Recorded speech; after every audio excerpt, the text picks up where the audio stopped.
x1 enters and s2 leaves, इनकी ज़रूरत पड़ेगी हमें नेक्स्ट टेबल में जो हम इम्प्रूव्ड करेंगे।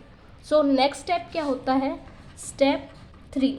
स्टेप 3 में भी सेम ऐसे ही टेबल रिक्रिएट करनी है, बट एक चीज़ हमें ध्यान रखनी पड़ेगी, जो हमारा की एलिमेंट होता है, की एलिमेंट को हमें S2 के जैसा बनाना है। S2 के अंदर क्या है, 0 एंड 1। सो हमारा x1 भी क्या होना चाहिए, यहाँ पर 0 आना चाहिए, यहाँ पर 1 होना चाहिए। अब यहाँ पर तो 1 है ही हमारे पास, सो हम इस रो को तो कुछ नहीं करेंगे, इस रो को नेक्स्ट टेबल में ऐसे का ऐसे ही हम राइट कर देंगे। बट यहाँ पर हमें 0 चाहिए, यहाँ पर 1 है, यहाँ पर 0 करने के लिए हम इसमें ऑपरेशंस लगाएंगे। ऑपरेशन जैसे हम 12th में मैट्रिक्स में ऑपरेशन निकालते थे, R1 एंड R2। सो अब आता है स्टेप 3।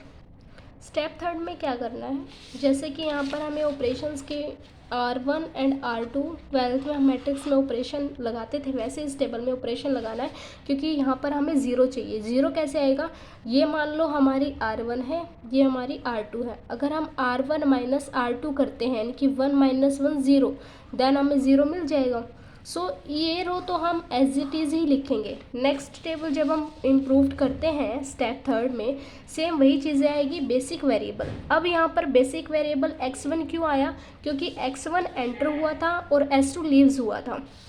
सो यहाँ पर x1 का जो कोफिशिएंट था वो 3 था, s1 का कोफिशिएंट सेम रहेगा 0, एंड xb के अंदर भी वही आता है 2 और 2, जो फर्स्ट टेबल में हमने किया था 4 एंड 2, ऐसे ही यहाँ पर आ जाएगा 2 एंड 2, बिकॉज ये यहाँ पर है 2। सो यहाँ पर तो आ गया 2, लेकिन यहाँ पर वही ऑपरेशन लगाया R1 माइनस R2। अब देखते हैं कि वो ऑपरेशन यहाँ पर कैसे लगाया गया। R2 को हमने एज इट इज़ ही राइट करना है, तो एज इट इज़ ही किया है 2 1 माइनस 1 0 एंड 1, ये हमारी R2। R1 के लिए हमें क्या ऑपरेशन लगाया था, R1 माइनस R2, यानी कि 4 में से 2 माइनस करेंगे 4 एंड 1 में से 1 माइनस करेंगे 0। बट यहाँ पर एक बात ये ध्यान रखनी है, यहाँ पर हम ऑपरेशन लगाएंगे न्यू वाली रो पर ऑपरेशन लगाएंगे, बिकॉज हमारी न्यू जो रो आई है वो बिल्कुल सेम है, इसलिए मैंने यहाँ पर ही बता रही हूँ कि 4 माइनस 2 2 1 माइनस 1 0 1, यहाँ पर माइनस एंड माइनस प्लस होके 2 आ जाएगा, यहाँ पर 1 रहेगा, यहाँ पर माइनस 1। सो ये ऑपरेशन लगाने के बाद हमारी जो न्यू रो आई है वो R1 आई है, और यहाँ पर R2 आया 2 1 माइनस 1 0 एंड 1। अब हमें इतना सब तो मिल गया, अब हमें क्या फाइंड आउट करना है, ZJ की वैल्यू कैसे फाइंड आउट करते हैं। सबसे पहले XB का एलिमेंट 0, फिर x1 का एलिमेंट 0 प्लस में 3 इंटू 1, 0 इंटू 0 प्लस 3 इंटू 1, क्या मिला हमें 3। सेम ऐसे ही 0 इंटू 2 प्लस में 3 इंटू माइनस 1, सो यहाँ पे 0, यहाँ पर आ गया -3, सो यहाँ पर आ गया -3। ऐसे ही सेम हम यहाँ पर करेंगे 0 जब CB एंड इसमें करेंगे 0 इंटू 1 प्लस 3 इंटू 0, क्या मिलता है यहाँ से 0, and same 0 into -1, 0 into -1 plus 3 into 1, सो क्या मिला 3 इंटू 1, सो क्या मिला यहाँ पर 3। Next step is CZ minus ZJ, so 3 minus 3 0। वैसे ही स्टेप हमने यहाँ पे मेंटेन करने हैं जो हमने टेबल नंबर फर्स्ट में किया था, यानी कि स्टेप फर्स्ट जब ये सेकंड यूज़ किया था, यहाँ पे जो स्टेप हमने किए थे सेम वैसे स्टेप नेक्स्ट टेबल में बनाने हैं। सो ऐसे ही यहाँ पर 2 माइनस 3 प्लस हो जाएगा 5, एंड 0 माइनस 0 0, 0 माइनस 3 -3। अब यहाँ से इस रो से हमें फाइंड आउट करना है की कॉलम्स को, और की कॉलम्स क्या होता है, हाईएस्ट पॉजिटिव एलिमेंट। सो यहाँ पर तो 0 0 है, यहाँ पर नेगेटिव मिल गया, सिर्फ पॉजिटिव तो 5 ही है, सो इट इज़ ए की कॉलम्स।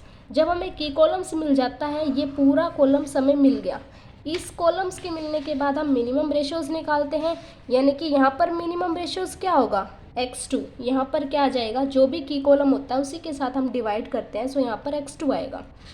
सो 2 डिवाइड 2 1, एंड यहाँ पर हम करेंगे, सो ये नेगेटिव वैल्यू देगा। XB का एलिमेंट है 2, जब यहाँ पर 2/-1 हम करेंगे, इसके साथ हम डिवाइड करेंगे, सो ये तो नेगेटिव वैल्यू देगा।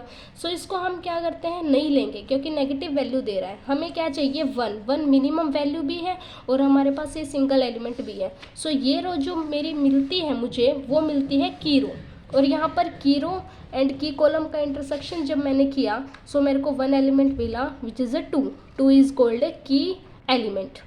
की एलिमेंट अब मेरा फाइंड आउट हो चुका है x2। अब हमें देखो की एलिमेंट यहाँ पर 2 है, बट मेरे को की एलिमेंट क्या चाहिए, 1 चाहिए। बिकॉज क्यों चाहिए, क्योंकि यहाँ पर मेरे को क्या बनाना है, 1 and 0 बनाना है। 1 and 0 बनाने के लिए यहाँ पर तो मेरे पास 2 है। सो यहाँ पर हम ऑपरेशंस क्या लगाएंगे, वही ऑपरेशन जो हम मैट्रिक्स में करते थे।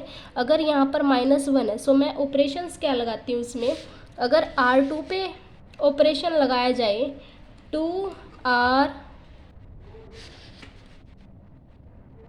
यहाँ पर है, सो हमें क्या चाहिए, कि एलिमेंट यहाँ पर 1 चाहिए और यहाँ पर 2 है। सो इसको हम 2 से क्या कर देते हैं, डिवाइड। इस पूरी रो को 2 से डिवाइड करेंगे तब हमें यहाँ पर 1 मिल जाएगा। और उसके बाद हमें यहाँ पर 0 चाहिए। सो सबसे पहले हम R1 पर ऑपरेशन लगाते हैं।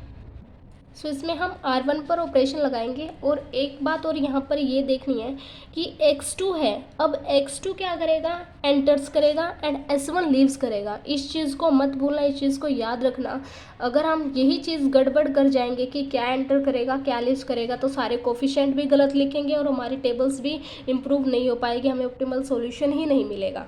सो यहाँ पर x1 यहाँ पर एंटर हो जाएगा और s1 यहाँ पर बाहर लीव करेगा। सो नेक्स्ट स्टेप देखते हैं क्या बनता है। सो स्टेप 4,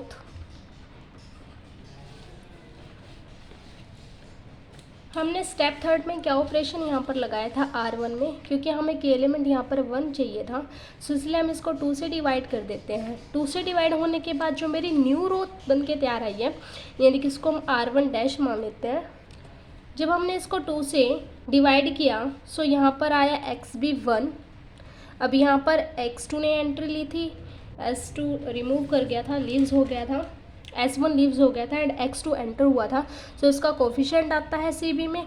और xb में क्या आ गया, जो हमने पहले टेबल की थी वहाँ पर ऑपरेशन लगाया, यानी कि इसको 2 से डिवाइड किया। सो यहाँ पर 1 आया, इसको 2 से डिवाइड करेंगे 0, इसको 2 से डिवाइड करेंगे 1, इसको 2 से डिवाइड एंड इसको 2 से डिवाइड। सो ये रो हमारी तैयार होती है 1 0 1 1/2 -1/2। एंड सेकंड R2 में मेरे को चाहिए था यहाँ पर 0 कैसे मिलेगा, जब मैं R2 में से जब मैं ऑपरेशन लगाती हूँ R2 + R1, सो मेरे को क्या मिल जाएगा यहाँ पर 0। अब यहाँ पर यही बात ध्यान रखनी है कि इस R1 में ऑपरेशन नहीं लगाना है, जो न्यू हमने R1 ली है वहाँ पर इसका ऑपरेशन लगाना है। सो वो लगाते हैं यहाँ पर आ जाएगा 3 1 0 1/2 -1/2। फिर वही सेम स्टेप जो हमने फर्स्ट टेबल में क्रिएट किए थे, सेकंड टेबल में क्रिएट किए थे। यहाँ पर ZJ की वैल्यू कैसे निकालते हैं, CB का 1 एलिमेंट, फिर x1 का एलिमेंट, फिर 3 and 1, यानी कि 2 × 0 + 3 × 1। यहाँ से 0 मिलता है, यहाँ से 3, सो क्या आया 3। सेम ऐसे ही करना है, 2 × 1 फिर 3 × 0, क्या मिल गया 2, क्या मिल गया 2। उसके बाद सेम ऐसे ही 2 1/2 2 × 1/2 + 3 × 1/2, यहाँ से क्या मिला 5/2। सेम ऐसे ही s2 के साथ करना है, 2 × -1/2 + 3 × 1/2, क्या मिलेगा 1/2 1/2 5/2।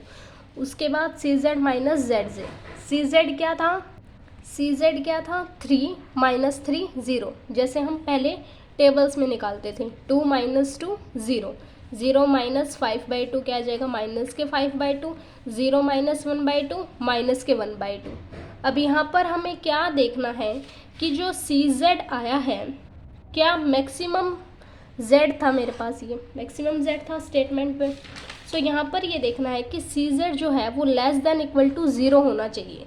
क्या CZ की जो वैल्यू है क्या वो <= 0 है, यस ये इक्वल है 0 के एंड ये 0 से लेस देन है। सो यहाँ पर हमें आगे कुछ क्रिएट करने की ज़रूरत नहीं है, क्योंकि यहीं पर हमारा ये प्रोसेस स्टॉप हो जाता है। अब हमें ना की एलिमेंट चाहिए, की रो चाहिए, यहाँ पर ना मिनिमम रेशियो निकालने की ज़रूरत, क्योंकि हमें ऑप्टिमल सॉल्यूशंस मिल चुका है।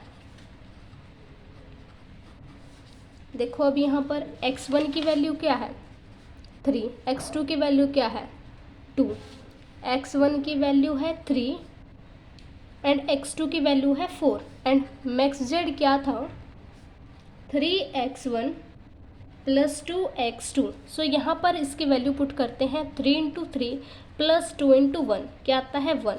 सो 11 is the answer. So simplex method यही है कि जिसमें हमें ऑप्टिमल सॉल्यूशन फाइंड आउट करना, और जब तक हमें ऑप्टिमल सॉल्यूशन नहीं मिल जाता हम टेबल को इम्प्रूव करते रहेंगे। सो आज 1 मेथड हमने किया है सिंप्लेक्स मेथड। नेक्स्ट वीडियो में ग्राफिकल मेथड डिस्कस करते हैं।